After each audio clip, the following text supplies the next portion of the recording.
Hello guys, this is Grand Theft Auto 4 gameplay on PC. As you guys know, I have joined PC gaming a few days ago, and I thought it would only be a dream. Has came a reality. And was it worth it? Yeah, it was worth it, because there's a lot of things I like about playing on the PC. It's controller and keyboard and mouse compatible. Which honestly, I don't really need the mouse and keyboard because I'm actually good at aiming with a controller. But I need these to basically use script mods. And script mods are so easy to use that you just download it from a website and put it in the comma files. And you basically press F4, or is it F5? And then when you do that, it basically has a script menu show up and you do what you want. The only annoying thing about this is that anyone can use it in multiplayer, and that's why I don't play multiplayer, because everyone you run across has God mod, and it gets really annoying because you can't kill anyone.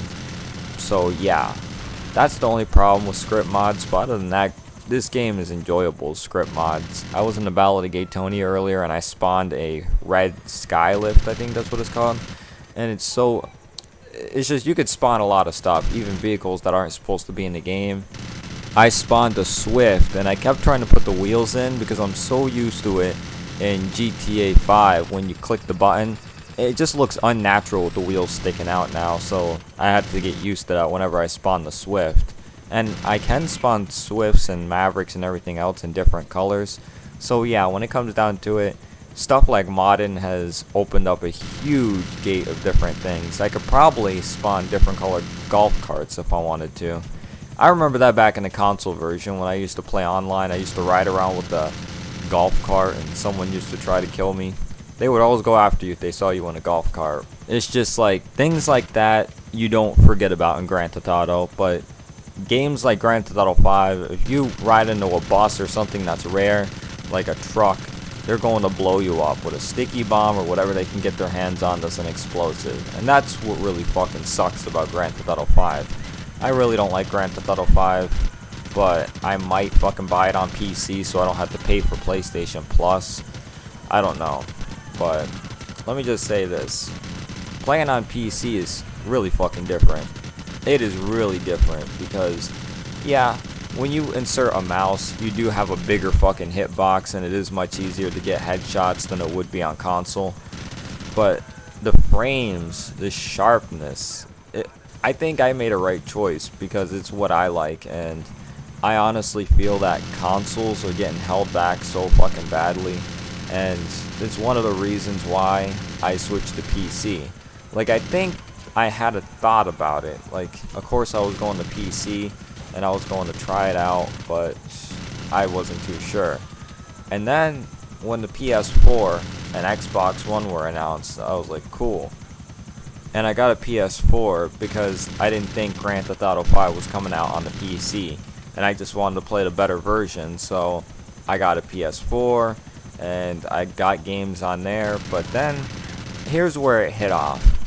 When I heard that basically these consoles were getting games at 900p 30 frames per second and 1080p 30 frames per second if they were lucky, and they weren't hitting 60, they weren't hitting something legendary, I said, what the fuck? No, this ain't happening. I can't play games at 60 FPS 1080 by default? What the fuck kind of stuff is that? And basically after that, I decided I'm going to switch to PC. I'm not having this. And that's when I started to dedicate myself, and I started to basically save up, and when I started to save up, I started to see more bad news. Star Wars playing at 900p, and on Xbox One, it took it fucking worse because it's on 720p. And yeah, I know they were trying to go for 60 FPS, but still, you can't maintain 60 FPS and 1080p. And it just put my mindset that these are fucking weak consoles. They didn't put enough specs into these consoles to make them powerful. And they could have, because games on Xbox 360, they looked good, they ran well, and yeah, they look better on fucking Xbox One and PS4, no doubt, but they're not giving that wow amazing moment as they did last generation. you expect it to be something like a PC on par, 60 FPS, 1080p, maybe medium fucking settings. That's what specs I expect on a console, but they're not giving that to us. So when I heard that they're going to start dumbing down games and they're going to make them 1080p 30 FPS for most of the games and 900p 60 FPS, I just lost it. I couldn't fucking just look at the consoles the same way no more, and I said I have to get the fuck out of here because I'm not gonna enjoy gaming if I have to sit there and game at a low resolution, and I know that there's going to be something that's more powerful. There's a more powerful fucking system out there, and I'm sitting here with the weaker platform. And the worst part about it is it makes it sound like I'm a PC elitist because of that, but I'm not a PC elitist. It's just fucking facts. And facts can be making you pissed off and get you upset, but it's just the way it is, and it's my reason why I moved to PC gaming, let alone the Steam games that are cheap as fuck. You download keys that are from G28 or something like that. It's G2A, I think. The letter A.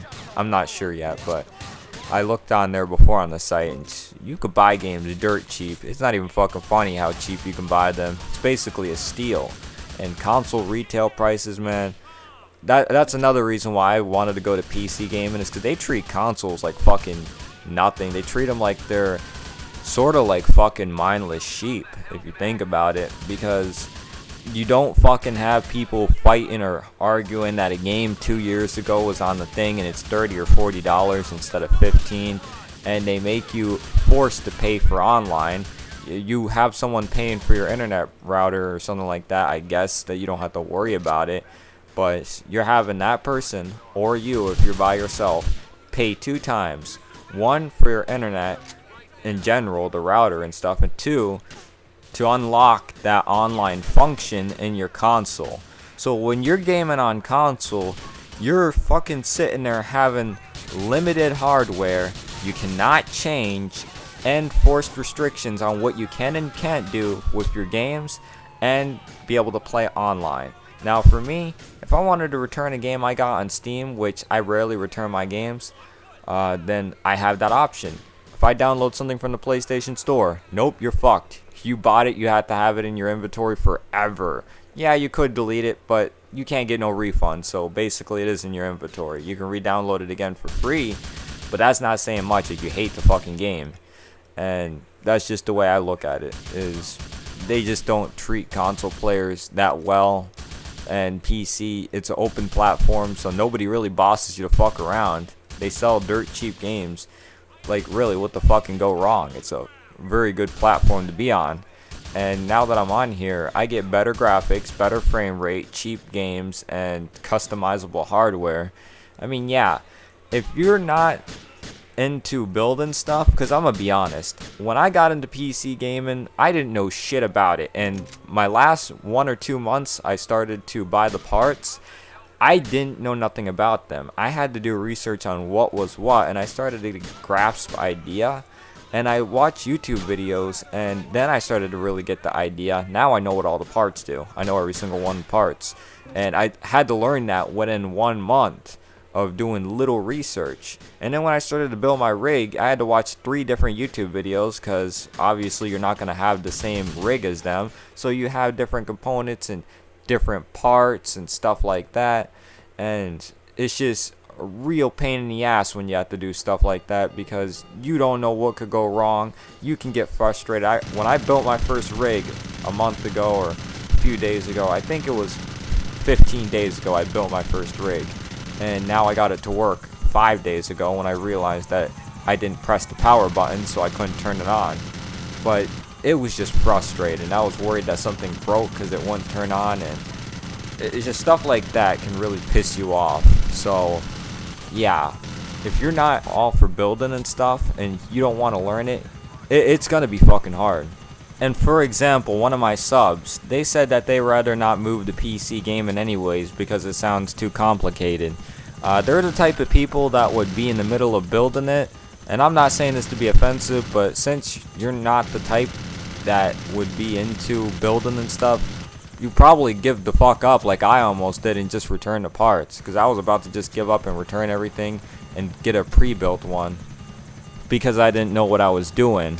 And that's why I say that if you don't know anything about computers or parts or motherboards or anything like that, stay away from PC gaming, because it's not worth going through the trouble if you're not dedicated to it. Like me, I was dedicated, and for what I get,